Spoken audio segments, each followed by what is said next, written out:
Hello, and welcome to another episode of Heathen Dad. I'm your host, Wolf the Red. Today, I want to talk about some misinformation I've seen floating around lately surrounding religious heathen rituals, and some pagan rituals in general. Please note, this is concerning religious rituals, not magical rituals. There is a difference. When in ritual, we make offerings and sacrifices to the gods, the ancestors, and the whites of the land and our homes. What constitutes as an offering and sacrifice can be very broad and encompasses a lot of things like libations, which are drinks or liquids poured out in offering, food from your table, votive offerings or objects that represent what you're offering, and even things like time and effort. Now, when we are making these offerings in bloats or our religious rituals to those gods, ancestors, and whites, we should be taking the time to cleanse ourselves and our spaces.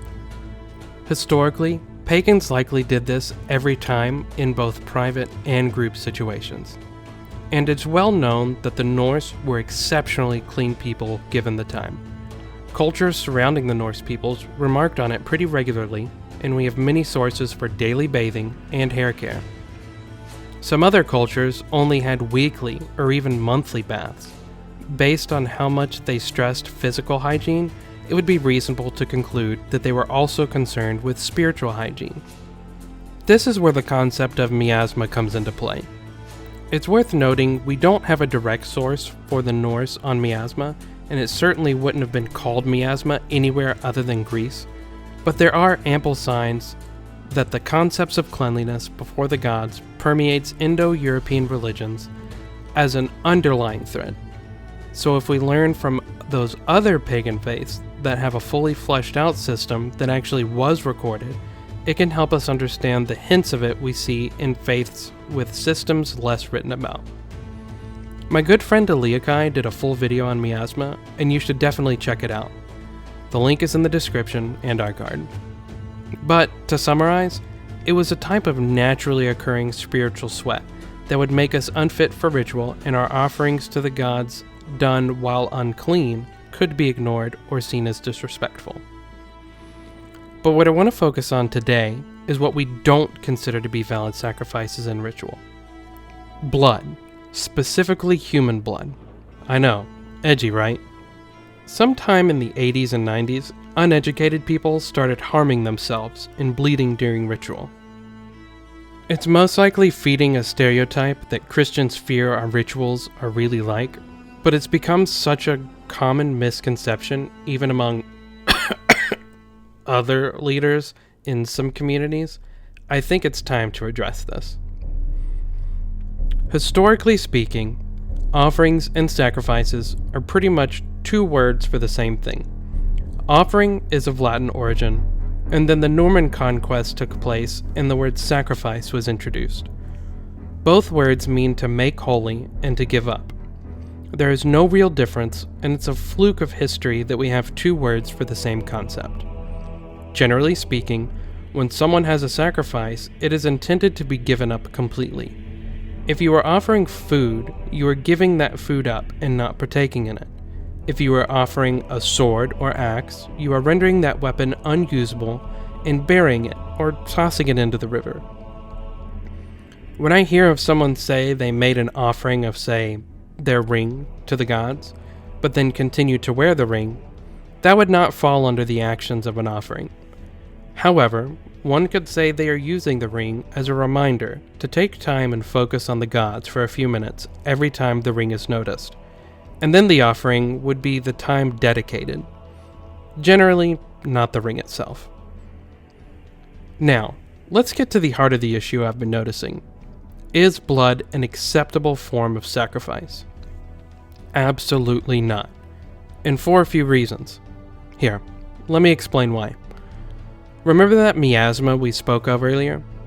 The three most common things that cause it is human waste, sexual fluids, and human blood.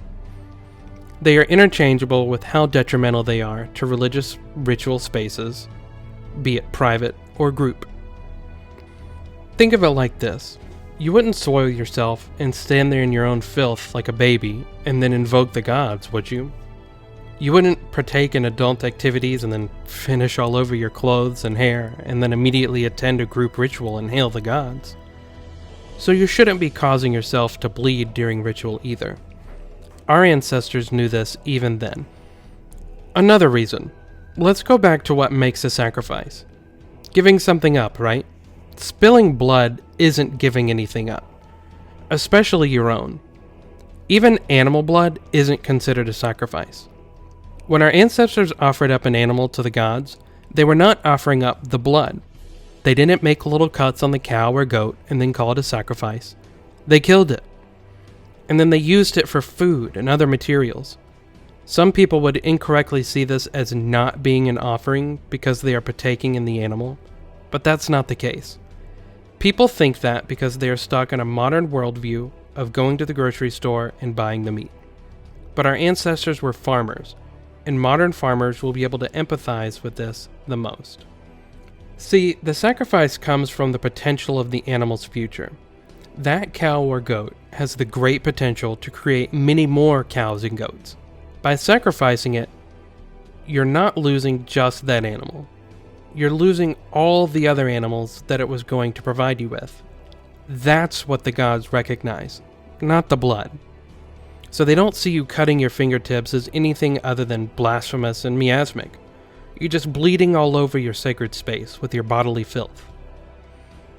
A measure of your own blood is nothing. You're not losing anything.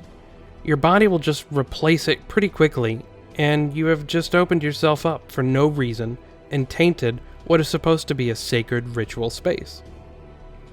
Another interesting point that needs to be addressed is there's really only one account of self-harm happening in heathen lore, and that's in the Egil saga. But in this instance, it is a magical ritual, as opposed to a religious ritual, where a man used his blood to inscribe runes on a cup that contained poison to protect himself. And just a few paragraphs before that, a magic ritual took place that used no blood, showing that even in lore, this is not a standard in heathen magical practices. The magical community would likely agree that you should not be going around cutting yourself all the time. The blood is a sympathetic link, a link that could be established using a variety of personal belongings, such as hair or flakes of skin. With blood, it just takes a drop or two, not hours of open wounds. To state otherwise shows ignorance of both the religious and magical worlds. In today's modern times, there is absolutely no reason to insert self-harm in religious rituals. As pagans, especially religious leaders, encouraging others to do so is foolish and dangerous. Anyone who does so should not be in charge of a vending machine, least of all a group of heathens. Enforcing others to let you harm them as some sign of devotion to the gods, or worse, yourself, is blasphemous and frankly dangerous. It's LARPing as some uninformed image of edgy Vikings, based in Christian stereotyping of our pagan faiths through the centuries. Now, don't get me wrong, I'm not telling you to become some kind of obsessively clean person worrying about being clean before ritual for fear the gods will ignore you. Our society today has standards of cleanliness that are quite high. We bathe and shower and wash our hands and faces. We are clean people. Generally, people aren't going to ritual covered in waste. These just aren't things we're likely to encounter because societally we're clean. And you would think that people wouldn't be spurting blood during ritual or would know better than that. These are just the basics. No need to be obsessive with it. Just be regularly clean for ritual. Well, I think that about wraps up this topic. I want to give a shout out to my friend and mentor, Beofold, for helping me smooth out some of these ideas.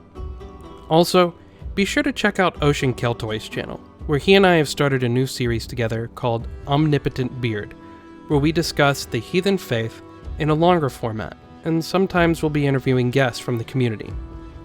And so, as always, go big or go home and stay clean.